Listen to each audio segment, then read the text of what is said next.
Mister Khanna को मजरों की यह हड़ताल बिल्कुल बेजा मालूम होती थी। उन्होंने हमेशा जनता के साथ मिले रहने की कोशिश की थी। वह अपने को जनता का ही आदमी समझते थे। पिछले कौमी आंदोलन में उन्होंने बड़ा जोश दिखलाया था। जिले के प्रमुख नेता रहे थे, 2 बार जेल गए थे और कई हजार का नुकसान भी उठाया था। अब भी वह मजरों की शिकायतें सुनने को तैयार रहते थे, लेकिन यह तो नहीं हो सकता कि वह शक्कर मिल के हिस्सेदारों के हित का विचार न करे। अपना स्वार्थ त्यागने को वह तैयार हो सकते थे अगर उनकी ऊंची मनोवृत्तियों को स्पर्श किया जाता, लेकिन हिस्सेदारों के स्वार्थ की रक्षा न करना, यह तो अधर्म था। यह तो व्यापार है, कोई सदाव्रत नहीं कि सब कुछ मजदूरों को ही बांट दिया जाए। हिस्सेदारों को यह विश्वास दिलाकर रुपए लिए गए थे कि इस काम में 15-20 सैकड़े का लाभ है। अगर उन्हें 10 सैकड़ा भी न मिले तो वे डायरेक्टरों को और विशेषकर मिस्टर खन्ना को धोखेबाज ही तो समझेंगे, और फिर अपना वेतन वह कैसे कम कर सकते थे। और कंपनियों को देखते उन्होंने अपना वेतन कम रखा था, केवल 1,000 रुपया महीना लेते थे।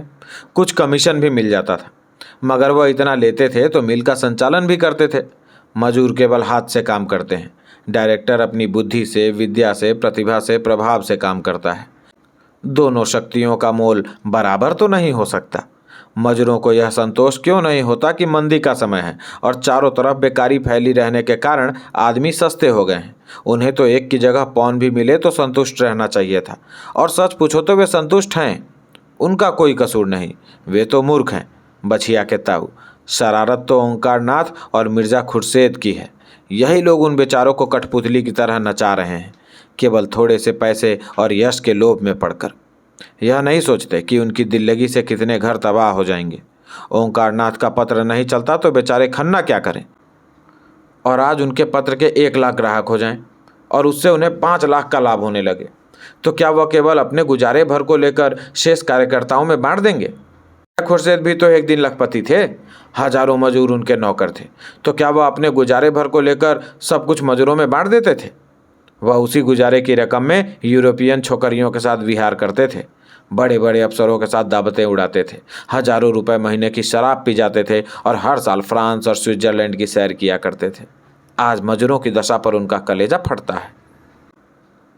इन दोनों नेताओं की तो खन्ना को परवाह न थी। उनकी नीयत की सफाई में पूरा संदेह था। न राय साहब की ही उन्हें परवाह थी, जो हमेशा खन्ना की हाँ में हाँ मिलाया करते थे और उनके हर एक कदम का समर्थन किया करते थे।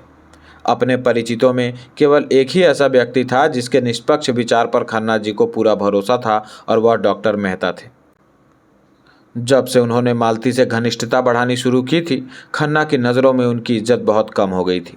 मालती बरसों खन्ना की हृदयश्वरी रह चुकी थी, पर उसे उन्होंने सदैव खिलौना समझा था। इसमें संदेह नहीं कि वह खिलौना उन्हें बहुत प्रिय था।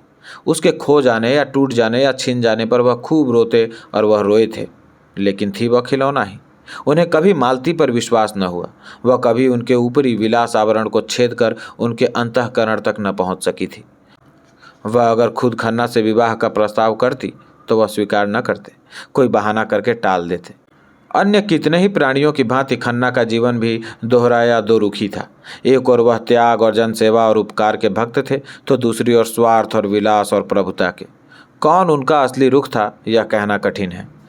कदाचित उनकी आत्मा का उत्तम आधा सेवा और सहृदयता से बना था, मध्यम आधा स्वार्थ और विलास से। पर इस उत्तम और मध्यम में बराबर संघर्ष होता रहता था, और मध्यम ही अपने उद्दंडता और हठ के कारण सौम्य और शांत उत्तम पर गाली बाता था। उसे मध्यम मालती की ओर झुकाता था, उत्तम मेहता की ओर, लेकिन वह उत्तम अब मध्यम के साथ एक हो गया था। उनकी समझ में न आता था कि मेहता जैसा आदर्शवादी व्यक्ति मालती जैसी चंचल विलासिनी रमणी पर कैसे आसक्त हो गया। वह बहुत प्रयास करने पर भी मेहता को वासनाओं का शिकार स्थिर न कर सकते थे, और कभी कभी उन्हें यह संदेह भी होने लगता था कि मालती का कोई दूसरा रूप भी है जिसे वह न देख सके, या जिसे देखने की उनमें क्षमता न थी। पक्ष और विपक्ष के सभी पहलुओं पर विचार करके उन्होंने यही नतीजा निकाला कि इस परिस्थिति में मेहता ही से उन्हें प्रकाश मिल सकता है। डॉक्टर मेहता को काम करने का नशा था। आधी रात को सोते थे और घड़ी रात रहते उठ जाते थे। कैसा भी काम हो, उसके लिए वह कहीं न कहीं से समय निकाल लेते थे। हॉकी खेलना हो या यूनिवर्सिटी डिबेट, ग्राम्य संगठन हो या किसी शादी का नवेद, सभी कामों के लिए उनके पास लगन थी और समय था। वह पत्रों में लेख भी लिखते थे और कई साल से एक वृहद दर्शन ग्रंथ लिख रहे थे जो अब समाप्त होने वाला था। इस वक्त भी वह एक वैज्ञानिक खेल ही खेल रहे थे। अपने बगीचे में बैठे हुए पौधों पर विद्युत संचार क्रिया की परीक्षा कर रहे थे। उन्होंने हाल ही में एक विद्वान परिषद में यह सिद्ध किया था कि फसलें बिजली के जोर से बहुत थोड़े समय में पैदा की जा सकती हैं, उनकी पैदावार बढ़ाई जा सकती है और बेफसल की चीज़ें भी उपजाई जा सकती हैं। आजकल सवेरे के 2-3 घंटे वह इन्हीं परीक्षाओं में लगाया करते थे। मिस्टर खन्ना की कथा सुनकर उन्होंने कठोर मुद्रा से उनकी ओर देखकर कहा, क्या यह जरूरी था कि ड्यूटी लग जाने से मजदूरों का वेतन घटा दिया जाए? आपको सरकार से शिकायत करनी चाहिए थी। अगर सरकार ने नहीं सुना तो उसका दंड मजदूरों को क्यों दिया जाए? क्या आपका विचार है कि मजदूरों को इतनी मजदूरी दी जाती है कि उसमें चौथाई कम कर देने से मजदूरों को कोई कष्ट नहीं होगा? आपके मजदूर बिलों में रहते हैं, गंदे बदबूदार बिलों में, जहां आप 1 मिनट भी रह जाएं तो आपको कै हो जाए। कपड़े जो पहनते हैं उनसे आप अपने जूते भी न पोंछेंगे। खाना जो वह खाते हैं वह आपका कुत्ता भी ना खाएगा। मैंने उनके जीवन में भाग लिया है। आप उनकी रोटियां छीनकर अपने हिस्सेदारों का पेट भरना चाहते हैं? खन्ना ने अधीर होकर कहा, लेकिन हमारे सभी हिस्सेदार तो धनी नहीं हैं। कितनों ही ने अपना सर्वस्व इसी मिल की भेंट कर दिया है और इसके नफ़े के सिवा उनके जीवन का कोई आधार नहीं है। मेहता ने इस भाव से जवाब दिया जैसे इस दलील का उनकी नज़रों में कोई मूल्य नहीं है। जो आदमी किसी व्यापार में हिस्सा लेता है वह इतना दरिद्र नहीं होता कि उसके नफ़े ही को जीवन का आधार समझे। हो सकता है कि नफ़ा कम मिलने पर उसे अपना एक नौकर कम कर देना पड़े या उसके मक्खन और फलों का बिल कम हो जाए, लेकिन वह नंगा या भूखा ना रहेगा। जो अपनी जान खपाते हैं उनका हक उन लोगों से ज़्यादा है जो केवल रुपया लगाते हैं। यही बात पंडित ओंकारनाथ ने कही थी। मिर्ज़ा खुर्शीद ने भी यही सलाह दी थी। यहाँ तक कि गोविंदी ने भी मजदूरों का ही पक्ष लिया था, पर खन्ना जी ने उन लोगों की परवाह न की थी। लेकिन मेहता के मुख से वही बात सुनकर वह प्रभावित हो गए। ओंकारनाथ को वह स्वार्थी समझते थे, मिर्ज़ा खुर्शीद को गैर जिम्मेदार और गोविंदी को अयोग्य। मेहता की बात में चरित्र, अध्ययन और सद्भाव की शक्ति थी। सहसा मेहता ने पूछा, आपने अपनी देवी जी से इस विषय में राय ली?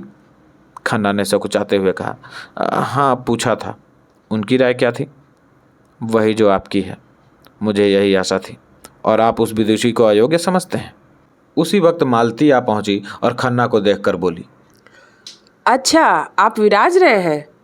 मैंने मेहता जी की आज दावत की है, सभी चीज़ें अपने हाथ से पकाई हैं। आपको भी न्योता देती हूँ। गोविंदी देवी से आपका यह अपराध क्षमा करा दूंगी। खन्ना को कौतूहल हुआ, अब मालती अपने हाथों से खाना पकाने लगी है? मालती, वही मालती जो खुद कभी अपने जूते न पहनती थी, जो खुद कभी बिजली का बटन तक न दबाती थी। विलास और विनोद ही जिसका जीवन था। मुस्कुराकर कहा, अगर आपने पकाया है तो जरूर आऊँगा। मैं तो कभी सोच ही न सकता था कि आप पाक कला में भी निपुण हैं। मालती निसंकोच भाव से बोली, इन्होंने मार मार कर वैद्य बना दिया, इनका हुक्म कैसे टाल सकती? पुरुष देवता ठहरे। खन्ना ने इस व्यंग का आनंद लेकर मेहता की ओर आंखें मारते हुए कहा, पुरुष तो आपके लिए इतने सम्मान की वस्तु न थी। मालती झेपी नहीं, इस संकेत का आशय समझकर जोश भरे स्वर में बोली, लेकिन अब हो गई हूँ, इसलिए कि मैंने पुरुष का जो रूप अपने परिचितों की परिधि में देखा था उससे यह कहीं सुंदर है। पुरुष इतना सुंदर, इतना कोमल हृदय। मेहता ने मालती की ओर दीन भाव से देखा और बोले, नहीं मालती, मुझ पर दया करो, नहीं मैं यहाँ से भाग जाऊँगा। इन दिनों जो कोई मालती से मिलता वह उससे मेहता की तारीफों के पुल बांध देती, जैसे कोई नव दीक्षित अपने नए विश्वासों का ढिंढोरा पीटता फिरे। सुरुचि का ध्यान भी उसे न रहता और बेचारे मेहता दिल में कट कर रह जाते थे। वह कड़ी और कड़वी आलोचना तो बड़े शौक से सुनते थे, लेकिन अपनी तारीफ सुनकर जैसे बेवकूफ़ बन जाते थे। मुंह जरा सा निकल आता था जैसे कोई फब्ती कसी गई हो। और मालती उन औरतों में न थी जो भीतर रह सके, वह बाहर ही रह सकती थी, पहले भी अब भी, व्यवहार में भी, विचार में भी। मन में कुछ रखना वह ना जानती थी। जैसे एक अच्छी साड़ी पाकर वह उसे पहनने के लिए अधीर हो जाती थी, उसी तरह मन में कोई सुंदर भाव आए तो वह उसे प्रकट किए बिना चैन न पाती थी। मालती ने और समीप आकर उनकी पीठ पर हाथ रखकर मानो उनकी रक्षा करते हुए कहा, अच्छा भागो नहीं, अब कुछ ना कहूँगी। मालूम होता है तुम्हें अपनी निंदा ज़्यादा पसंद है, तो निंदा ही सुनो। खन्ना जी, यह महाशय मुझ पर अपने प्रेम का जाल। शक्कर मिल की चिमनी यहाँ से साफ नजर आती थी। खन्ना ने उसकी तरफ देखा। वह चिमनी खन्ना के कीर्ति स्तंभ की भांति आकाश में सिर उठाए खड़ी थी। खन्ना की आंखों में अभिमान चमक उठा। इसी वक्त उन्हें मिल के दफ्तर में जाना है। वहां डायरेक्टरों की एक अर्जेंट मीटिंग करनी होगी और इस परिस्थिति को उन्हें समझाना होगा और इस समस्या को हल करने का उपाय भी बतलाना होगा। मगर चिमनी के पास यह धुआं कहाँ से उठ रहा है? देखते देखते सारा आकाश बैलून की भांति धुएं से भर गया। सबों ने शशंक होकर उधर देखा। कहीं आग तो नहीं लग गई? आग ही मालूम होती है। सहसा सामने के सड़क पर हजारों आदमी मिल की तरफ दौड़े जाते नजर आए। खन्ना ने खड़े होकर जोर से पूछा, तुम लोग कहाँ दौड़े जा रहे हो? एक आदमी ने रुक कर कहा, अजी शक्कर मिल में आग लग गई, आप देख नहीं रहे हैं? खन्ना ने मेहता की ओर देखा और मेहता ने खन्ना की ओर। मालती दौड़ी हुई बंगले में गई और अपने जूते पहन आई। अफसोस और शिकायत करने का अवसर न था। किसी के मुंह से एक बात न निकली। खतरे में हमारी चेतना अंतर्मुखी हो जाती है। खन्ना की कार खड़ी ही थी। तीनों आदमी घबराए हुए आकर बैठे और मिल की तरफ भागे। चौरास्ते पर पहुंचे तो देखा सारा शहर मिल की ओर उमड़ा चला आ रहा है। आग में आदमियों को खींचने का जादू है। कार आगे न बढ़ सकी। मेहता ने पूछा, आग बीमा तो करा लिया था ना? खन्ना ने लंबी सांस खींचकर कहा, कहाँ भाई, अभी तो लिखा पढ़ी हो ही रही थी। क्या जानता था यह आफत आने वाली है। कार वहीं राम आसरे छोड़ दी गई और तीनों आदमी भीड़ चीरते हुए मिल के सामने जा पहुंचे। देखा तो अग्नि का एक सागर आकाश में उमड़ रहा था। अग्नि की उन्मत्त लहरें एक पर एक दांत पीसती थीं, जीभ लपलपाती थीं, जैसे आकाश को भी निगल जाएंगी। उस अग्नि समुद्र के नीचे ऐसा धुआं छाया था मानो सावन की घटा कालीख में नहाकर नीचे उतर आई हो। उसके ऊपर जैसे आग का थरथराता हुआ उबलता हुआ हिमाचल खड़ा था। हाथे में लाखों आदमियों की भीड़ थी। पुलिस भी थी, फायर ब्रिगेड भी, सेवा समितियों के सेवक भी, पर सब के सब आग की भीषणता से मानो शिथिल हो गए हों। फायर ब्रिगेड के छींटे उस अग्नि सफर में जाकर जैसे बुझ जाते थे। ईंटें जल रही थी, लोहे के गार्डर जल रहे थे और पिघली हुई शक्कर के परनाले चारों तरफ बह रहे थे। और तो और जमीन से भी ज्वाला निकल रही थी। दूर से तो मेहता और खन्ना को यह आश्चर्य हो रहा था कि इतने आदमी खड़े तमाशा क्यों देख रहे हैं, आग बुझाने में मदद क्यों नहीं करते। मगर अब इन्हें भी ज्ञात हुआ कि तमाशा देखने के सिवा और कुछ करना अपने वश से बाहर है। मील की दीवारों से 50 गज के अंदर जाना जान जोखिम था। ईंट और पत्थर के टुकड़े चटाक चटाक टूटकर उछल रहे थे। कभी कभी हवा का रुख इधर हो जाता था तो भगदड़ पड़ जाती थी। ये तीनों आदमी भीड़ के पीछे खड़े थे। कुछ समझ में ना आता था क्या करें। आखिर आग लगी कैसे और आग इतनी जल्दी फैल कैसे गई? क्या पहले किसी ने देखा ही नहीं या देखकर भी बुझाने का प्रयास न किया? इस तरह के प्रश्न सभी के मन में उठ रहे थे। मगर वहाँ पूछे किससे? मिल के कर्मचारी होंगे तो ज़रूर, लेकिन उस भीड़ में उनका पता मिलना कठिन था। सहसा हवा का इतना तेज झोंका आया कि आग की लपटें नीची होकर इधर लपकी, जैसे समुद्र में ज्वार आ गया हो। लोग सिर पर पांव रखकर भागे, एक दूसरे पर गिरते रेलते जैसे कोई शेर झपटा आता हो। अग्नि ज्वालाएं जैसे सजीव हो गई थी, सचेष्ट भी, जैसे कोई शेषनाग अपने सहस्त्र मुख से आग फुंकार रहा हो। कितने ही आदमी तो इस रेले में कुचल गए। खन्ना मुंह के बल गिर पड़े। मालती को मेहता जी दोनों हाथों से पकड़े हुए थे, नहीं जरूर कुचल गई होती। तीनों आदमी हाथे की दीवार के पास एक इमली के पेड़ के नीचे आकर रुके। खन्ना एक प्रकार की चेतना शून्य तन्मयता से मिल की चिमनी की ओर टकटकी लगाए खड़े थे। मेहता ने पूछा, आपको ज़्यादा चोट तो नहीं आई? खन्ना ने कोई जवाब न दिया, उसी तरफ ताकते रहे। उनकी आंखों में वह शून्यता थी जो विक्षिप्तता का लक्षण है। मेहता ने उनका हाथ पकड़कर फिर पूछा, हम लोग यहाँ व्यर्थ खड़े हैं, मुझे भय होता है आपको चोट ज़्यादा आ गई है, आइए लौट चलें। खन्ना ने उनकी तरफ देखा, जैसे सनक कर बोले, जिनकी यह हरकत है उन्हें मैं खूब जानता हूँ, और उन्हें इसी में संतोष मिलता है तो भगवान उनका भला करे। मुझे कुछ परवाह नहीं, कुछ परवाह नहीं, कुछ परवाह नहीं। मैं आज चाहूँ तो ऐसी नई मिल खड़ी कर सकता हूँ। जी हाँ, बिल्कुल नई मिल खड़ी कर सकता हूँ। ये लोग मुझे क्या समझते हैं? मिल ने मुझे नहीं बनाया है, मैंने मिल को बनाया है, और मैं फिर बना सकता हूँ। मगर जिनकी यह हरकत है उन्हें मैं खाक में मिला दूंगा। मुझे सब मालूम है, रत्ती रत्ती मालूम है। मेहता ने उनका चेहरा और उनकी चेष्टा देखी और घबरा कर बोले, चलिए आपको घर पहुँचा दूँ, आपकी तबीयत अच्छी नहीं है। खन्ना ने कहा मारकर कहा, मेरी तबीयत अच्छी नहीं है इसलिए कि मील जल गई? ऐसी मीलें मैं चुटकियों में खोल सकता हूँ। मेरा नाम खन्ना है, चंद्र प्रकाश खन्ना। मैंने अपना सब कुछ इस मिल में लगा दिया। पहली मिल में हमने 20% नफ़ा दिया। मैंने प्रोत्साहित होकर यह मिल खोली। इसमें आधे रुपए मेरे हैं। मैंने बैंक के 2 लाख इस मिल में लगा दिए। मैं 1 घंटा नहीं, आधा घंटा पहले 10 लाख का आदमी था। जी हाँ, 10। मगर इस वक्त फाके मस्त हूँ। नहीं, दिवालिया हूँ। मुझे बैंक को 2 लाख देना है। जिस मकान में रहता हूँ वह अब मेरा नहीं है। जिस बर्तन में खाता हूँ वह भी मेरा नहीं है।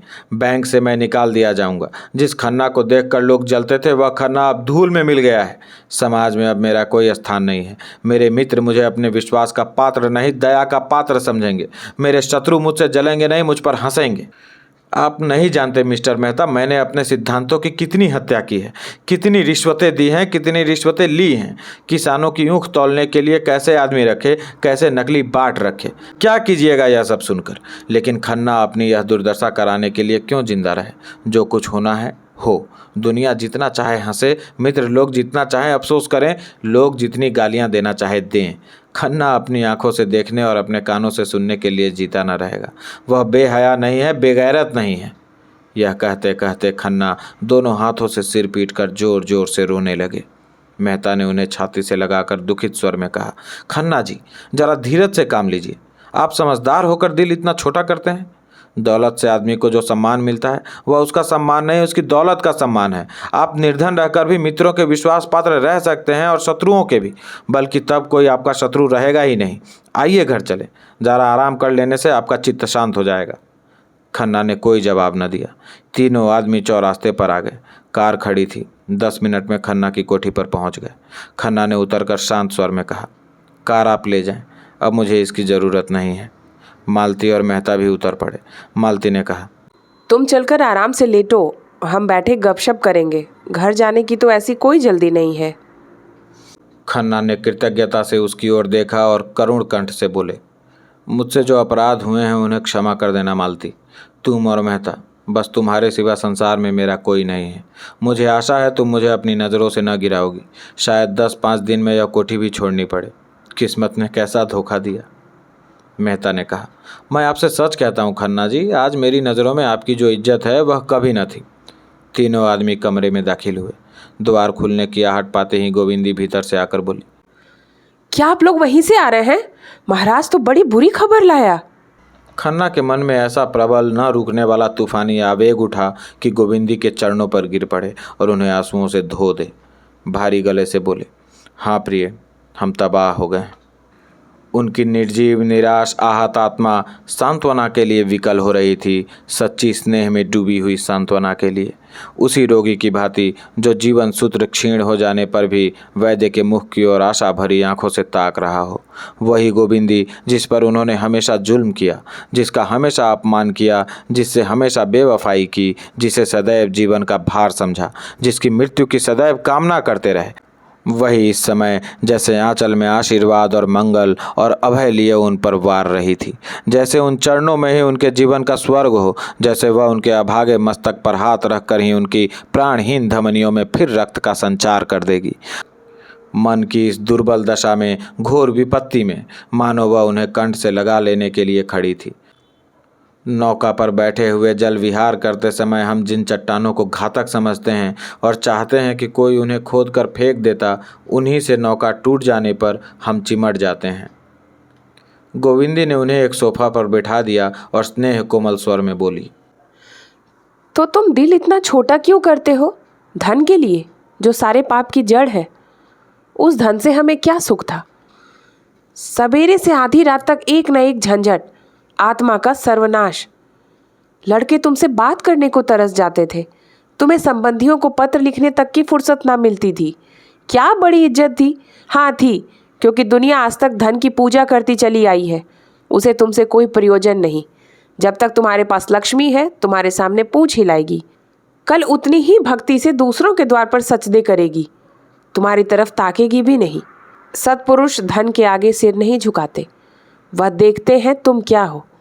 अगर तुम में सच्चाई है, न्याय है, त्याग है, पुरुषार्थ है, तो वे तुम्हारी पूजा करेंगे। नहीं, तुम्हें समाज का लुटेरा समझकर मुंह फेर लेंगे, बल्कि तुम्हारे दुश्मन हो जाएंगे। मैं गलत तो नहीं कहती मेहता जी? मेहता ने मानो स्वर्ग स्वप्न से चौंक कर कहा, गलत? आप वही कह रही हैं जो संसार के महान पुरुषों ने जीवन का तात्विक अनुभव करने के बाद कहा है। जीवन का सच्चा आधार यही है। गोविंदी ने मेहता को संबोधित करके कहा, धनी कौन होता है, इसका कोई विचार नहीं करता। खन्ना ने बात काट कर कहा, नहीं गोविंदी, धन कमाने के लिए अपने में संस्कार चाहिए। केवल कौशल से धन नहीं मिलता, इसके लिए भी त्याग और तपस्या करनी पड़ती है। शायद इतनी साधना में ईश्वर भी मिल जाए। हमारी सारी आत्मिक और बौद्धिक और शारीरिक शक्तियों के सामंजस्य का नाम धन है। गोविंदी ने विपक्षी न बनकर मध्यस्थ भाव से कहा। मैं मानती हूँ कि धन के लिए थोड़ी तपस्या नहीं करनी पड़ती, लेकिन फिर भी हमने उसे जीवन में जितने महत्व की वस्तु समझ रखा है उतना महत्व उसमें नहीं है। मैं तो खुश हूँ कि तुम्हारे सिर से यह बोझ टला। अब तुम्हारे लड़के आदमी होंगे, स्वार्थ और अभिमान के पुतले नहीं। जीवन का सुख दूसरों को सुखी करने में है, उनको लूटने में नहीं। बुरा ना मानना, अब तक तुम्हारे जीवन का अर्थ था आत्मा सेवा, भोग और विलास। दैव ने तुम्हें उस साधन से वंचित करके तुम्हें ज़्यादा ऊंचे और पवित्र जीवन का रास्ता खोल दिया है। यह सिद्धि प्राप्त करने में अगर कुछ कष्ट भी हो तो उसका स्वागत करो। तुम इसे विपत्ति समझते ही क्यों हो? क्यों नहीं समझते तुम्हें अन्याय से लड़ने का यह अवसर मिला है? मेरे विचार में तो पीड़क होने से पीड़ित होना कहीं श्रेष्ठ है। धन खोकर अगर हम कहीं अपनी आत्मा को पा सकें तो यह कोई महंगा सौदा नहीं है। न्याय के सैनिक बनकर लड़ने में जो गौरव, जो उल्लास है, क्या उसे इतनी जल्दी भूल गए? गोविंदी के पीले सूखे मुख पर तेज की ऐसी चमक थी मानो उसमें कोई विलक्षण शक्ति आ गई हो, मानो उसकी सारी मूक साधना प्रगल्भ हो उठी हो। मेहता उसकी ओर भक्तिपूर्ण नेत्रों से ताक रहे थे। खन्ना सिर झुकाए से दैवी प्रेरणा समझने की चेष्टा कर रहे थे और मालती मन में लज्जित थी। गोविंदी के विचार इतने ऊंचे, उसका हृदय इतना विशाल और उसका जीवन इतना उज्जवल है।